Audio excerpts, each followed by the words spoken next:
I don't get the Arteta hate though.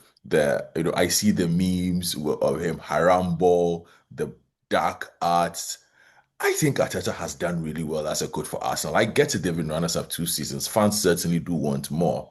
But tactically, when I watch Arteta operate in most games, I think that he's been able to blend the pragmatic with the aesthetic.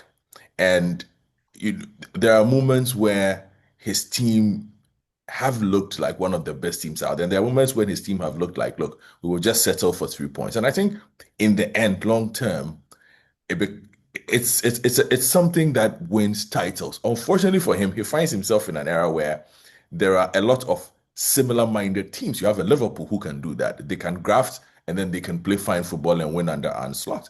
You have Pep Guardiola's side who can do the same thing. I think Pep the past 2 seasons has also proven to be a lot more pragmatic than when he entered the English football scene. So I think sometimes, yeah, people look at Arteta and say, we can do better than Arteta's coaching, or this squad that Arteta has is better than the type of football that Arteta plays. I frankly don't get it. I think it's a lot of bullocks. Yeah, I'm with you on that. I think that Arteta thing is more about aesthetics. They want the football to be a certain way. Yeah, like Let he me wants just Wenger ball.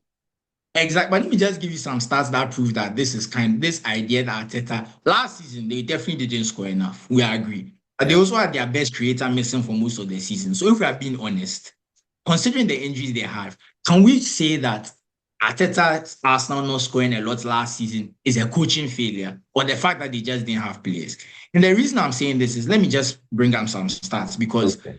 I just Deliver want to me. put the numbers into context. So the first time they finished second, Mhm. Arsenal scored 88 goals in the league, the fourth most in Europe's top five leagues. The only teams that scored more were City, Bayern, and PSG in Europe's top five leagues. That's it.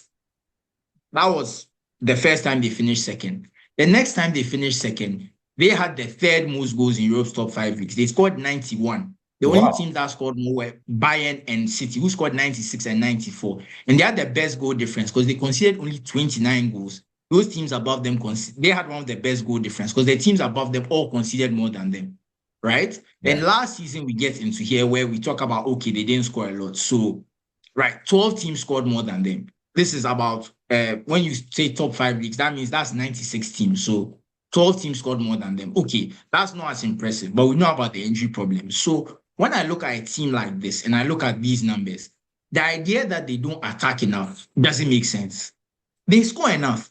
And when was the last time they lost a game against City, Liverpool, any top six rival? I think it's been almost a year and a half,